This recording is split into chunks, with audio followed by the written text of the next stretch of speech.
Hello guys, welcome back to my YouTube channel and this is Srijit and you are watching the Life of Pi.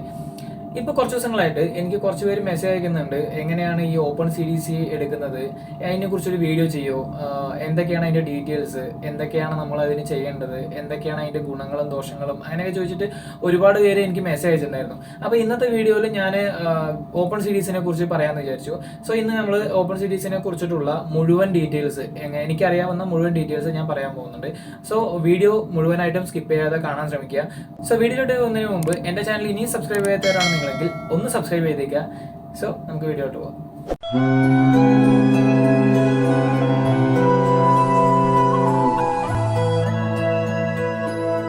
So നമുക്ക് ആദ്യം തന്നെ എന്താണ് CDC എന്ന് നോക്കാം. CDC എന്ന് വെച്ചാൽ മെർച്ചന്റ് നേവിയിൽ ജോലി ചെയ്യുന്ന ഏതൊരു സീഫെയറേഴ്സിന്റെയും ഒരു ഐഡന്റിറ്റി ഡോക്യുമെന്റും അതുപോലെ തന്നെ തന്റെ ഫുൾ സീ സർവീസും റെക്കോർഡ് ചെയ്യാനുള്ള ഒരു ബുക്ക്ലെറ്റും കൂടിയാണ് CDC എന്ന് പറയുന്നത്. അതുപോലെ തന്നെ നമുക്ക് മെർച്ചന്റ് നേവിയിൽ ജോയിൻ ചെയ്യാനായിട്ട് ആവശ്യമുള്ള ഒരു മാൻഡറ്ററി ബേസിക് ഡോക്യുമെന്റ് കൂടിയാണ് CDC. ഈ CDC നമുക്ക് കിട്ടാൻ വേണ്ടിയിട്ട് നമ്മൾ എന്തൊക്കെയാണ് ചെയ്യേണ്ടതെന്ന് വെച്ചാൽ, ആദ്യം നമുക്ക് പ്രീസി കോഴ്സ് ചെയ്തിരിക്കണം. എന്തൊക്കെയാണ് പ്രീസി കോഴ്സ് എന്ന് ഞാൻ പറഞ്ഞുതരാം. ഒന്ന് GP rating, DNS, BSc nautical science, BTech marine engineering, ETO courses and GME graduate in marine engineering.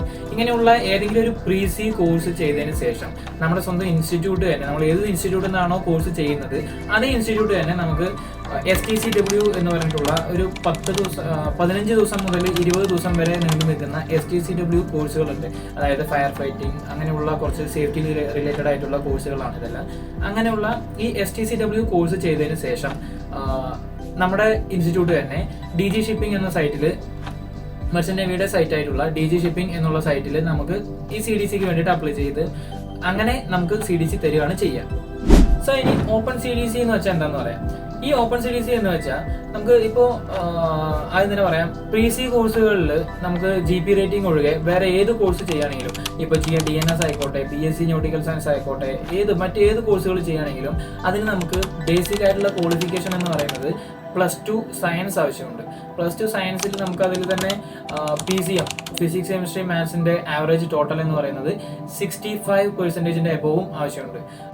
So ഇത്രയും ആവശ്യമുള്ളത് കാരണം നമുക്ക് 10th ക്വാളിഫിക്കേഷൻ മാത്രം വെച്ചുകൊണ്ട്, +2 ക്വാളിഫിക്കേഷൻ ഇല്ലാത്തവർക്കും ഈ 10th ക്വാളിഫിക്കേഷൻ മാത്രമുള്ളവർക്കും പിന്നെ സാമ്പത്തികമായിട്ട് ഈ പ്രീസി കോഴ്സുകളൊക്കെ എന്ന് പറഞ്ഞാൽ ഭയങ്കര ചിലവുള്ള കാര്യമാണ്. നമുക്ക് 2 ലക്ഷം മുതൽ 10 ലക്ഷം 12 ലക്ഷം വരെ ചിലവ് വരുന്ന ഒരു പരിപാടിയാണ് ഈ പ്രീസി കോഴ്സ് ചെയ്യുക എന്ന് പറയുന്നത്. അത് ഓരോ കോഴ്സിനും ഓരോ ഫീസായിരിക്കും. അപ്പോൾ ഇത്രയും ഫീസ് എല്ലാം വരുന്നുണ്ട്. സോ ഈ +2 ക്വാളിഫിക്കേഷൻ ഇല്ലാത്തവർക്കും പ്രീസി കോഴ്സുകൾ ചെയ്യാനുള്ള സാമ്പത്തികമായിട്ടുള്ള ബുദ്ധിമുട്ടുള്ളവർക്കും അങ്ങനെയുള്ളവർക്കൊക്കെ ആയിട്ട് വേണ്ടിയിട്ടാണ് നമ്മൾ DG ഈ ഓപ്പൺ CDC എന്നുള്ള ഈ ഒരു സിസ്റ്റം പുറത്തു കൊണ്ടുവന്നത്. അതിൽ തന്നെ സോ എങ്ങനെയാണ് ഈ ഓപ്പൺ CDC എടുക്കുക എന്നുള്ളത് നോക്കിയാൽ, നമുക്ക് പ്രീസി കോഴ്സുകളൊന്നും ചെയ്യേണ്ട ആവശ്യം വരുന്നില്ല. നമുക്ക് ജസ്റ്റ് ഡയറക്റ്റ് ആയിട്ട് ഏതെങ്കിലും ഒരു മറൈൻ ഇൻസ്റ്റിറ്റ്യൂട്ടിൽ പോയിട്ട് നമുക്ക് STCW കോഴ്സുകൾ മാത്രം ചെയ്തുകൊണ്ട് ജസ്റ്റ് 15 to 20 ഡേയ്സ് കോഴ്സ് ആയിരിക്കും. ഇത് ചെയ്തുകൊണ്ട് നമുക്ക് ഈ CDC നമുക്ക് എടുക്കാൻ പറ്റും. അങ്ങനെ കിട്ടുന്ന ഈ CDCനെയാണ് നമുക്ക് ഈ ഓപ്പൺ CDC എന്ന് പറയുന്നത്. പിന്നെ ഒരുപാട് പേര് എൻ്റെ അടുത്ത് ചോദിച്ചൊരു കാര്യം, ഈ ഓപ്പൺ CDC കൊണ്ട് എന്തൊക്കെയാണ് യൂസ് ഉള്ളത് എന്ന്. യൂസ് ഉണ്ട്. ഒന്നും നിങ്ങൾക്ക് പ്രീസി കോഴ്സ് ചെയ്യേണ്ടതായിട്ട് വരില്ല. പിന്നെ ഇപ്പോൾ 10th കഴിഞ്ഞിട്ട് അധികം പഠിക്കാൻ പറ്റാതെ പോയവർ, അത് പഠിത്തം ഒഴിവാക്കിയവർ, പിന്നെ മെർച്ചന്റ് നേവിയിലേക്ക് ജോലി ചെയ്യണമെന്ന് ആഗ്രഹിക്കുന്നവർ, ഇപ്പോൾ 10-30 വയസ്സ് പ്രായമായിട്ടും അധികം ജോലിയൊന്നും ആവാതെ ഇരിക്കുന്നവർക്ക്, അങ്ങനെയുള്ളവർ, ഇപ്പോൾ നമുക്ക് മെർച്ചന്റ് നേവിയിലേക്ക് എങ്ങനെയെങ്കിലും കയറണം എന്നൊക്കെ ചിന്തിക്കുന്നവർക്ക്, ഇങ്ങനെയുള്ളവർക്കൊക്കെ ഒരു നല്ലൊരു ചോയ്സാണ് ഓപ്പൺ CDC എന്ന് പറയുന്നത്. പിന്നെ അധികം ക്വാളിഫിക്കേഷൻ ഒന്നും ഇല്ലാതെ തന്നെ നമുക്ക് മെർച്ചന്റ് നേവി പോലുള്ള നല്ലൊരു ജോബിലേക്ക് എത്തിച്ചേരാൻ പറ്റും. പിന്നെ ഫ്യൂച്ചറിൽ നിങ്ങൾക്ക് ഒരു ഓഫീസറായി മാറാൻ പറ്റും. പിന്നെ ഓഫീസറായി കഴിഞ്ഞതിന് ശേഷം പ്രൊമോഷൻ എല്ലാം എടുത്ത് നിങ്ങൾക്ക് ഒരു ക്യാപ്റ്റൻ വരെ എത്തി ലക്ഷങ്ങൾ സമ്പാദിക്കാനും പറ്റും. അപ്പോൾ ഇതൊക്കെയാണ് നമുക്ക് ഓപ്പൺ CDC കൊണ്ടുള്ള യൂസുകൾ എന്നൊക്കെ പറഞ്ഞത്.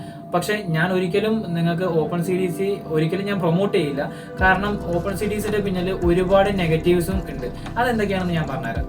സോ ഓപ്പൺ CDCന്റെ പിന്നിലുള്ള നെഗറ്റീവ്സ് എന്തൊക്കെയാണെന്ന് വെച്ചാൽ, ഇപ്പോൾ വലിയ കമ്പനീസ് ലൈക്ക് ITF കമ്പനീസ് ഒന്നും തന്നെ ഇപ്പോൾ ഓപ്പൺ CDCക്കാരെ ഒന്നും പ്രിഫർ ചെയ്യുന്നില്ല. കാരണം അവർക്ക് ഷിപ്പിനെ കുറിച്ചും ഷിപ്പിംഗ് ലൈനിനെ കുറിച്ചും ഉള്ള തിയററ്റിക്കൽ നോളജ് ഒക്കെ എന്ന് പറയുന്നത് ഭയങ്കര കുറവായിരിക്കും.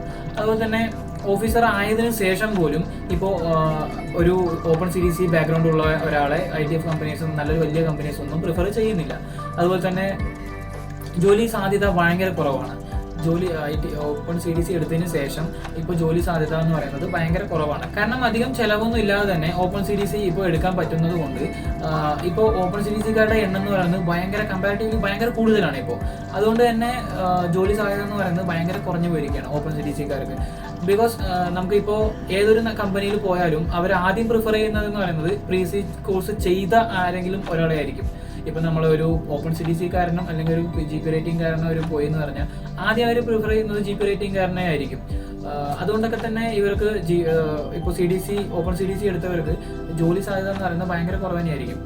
പിന്നെ ഇപ്പോൾ ഓപ്പൺ CDC ഹോൾഡേഴ്സിനുള്ള ഏറ്റവും നല്ലൊരു വഴി എന്ന് പറയുന്നത് RPSL കമ്പനീസുമായിട്ട് ബന്ധപ്പെടുക, പിന്നെ വല്ല ഏജന്റുമായിട്ട് ബന്ധപ്പെടുക, അങ്ങനെയൊക്കെയാണ്.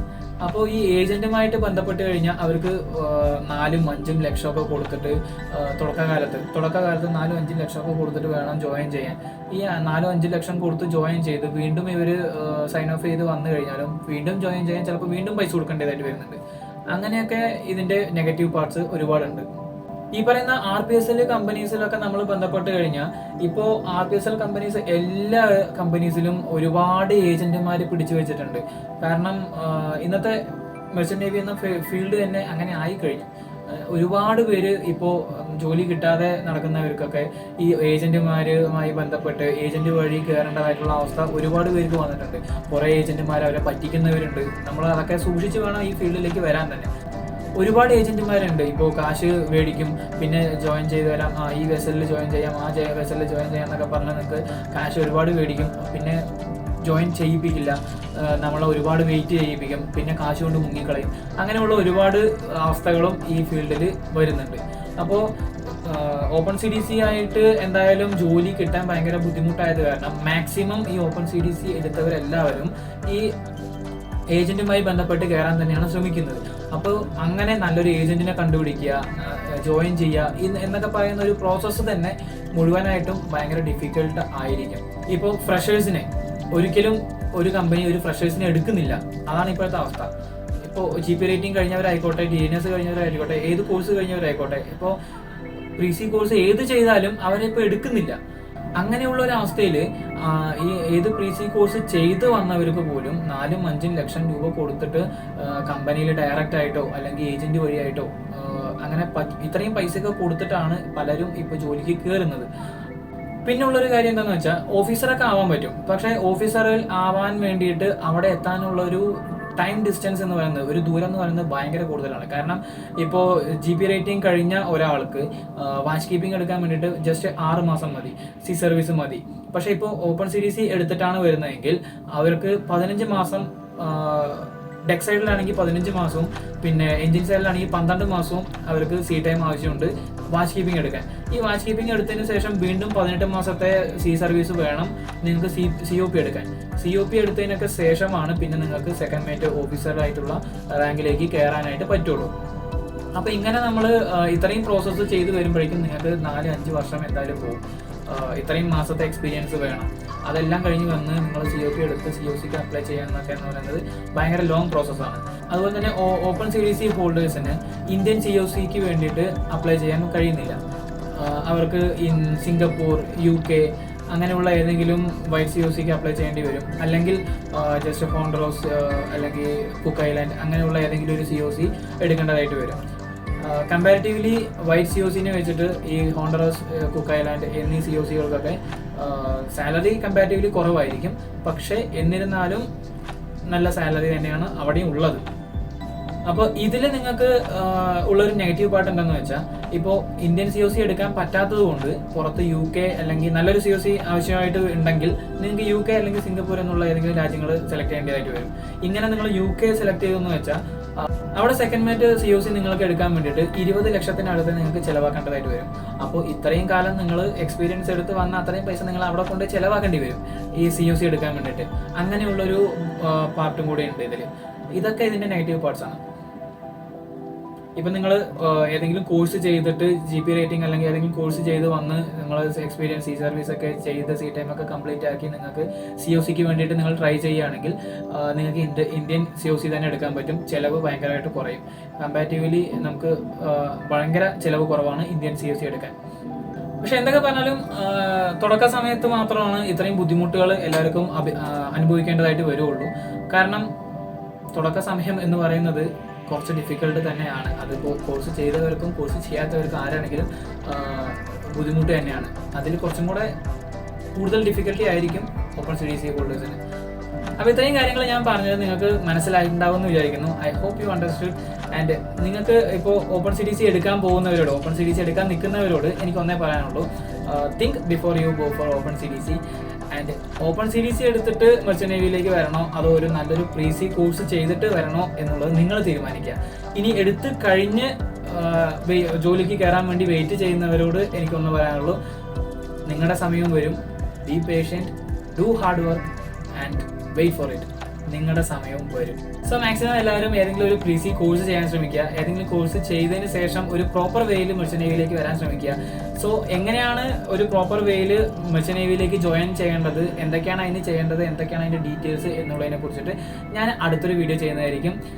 എൻ്റെ വീഡിയോ ഇഷ്ടപ്പെട്ടെങ്കിൽ, എൻ്റെ വീഡിയോ യൂസ്ഫുൾ ആയിട്ടുണ്ടെങ്കിൽ ലൈക്ക് ചെയ്യുക. ആൻഡ് യൂസ്ഫുൾ ആവുമെന്ന് തോന്നുന്ന മറ്റൊരു ഫ്രണ്ടിലേക്കോ അല്ലെങ്കിൽ ഫാമിലിയിലേക്കോ ഇത് അയച്ചു കൊടുക്കുക. ആൻഡ് അടുത്ത വീഡിയോയിൽ കാണുന്നവരെ ബൈ ബൈ.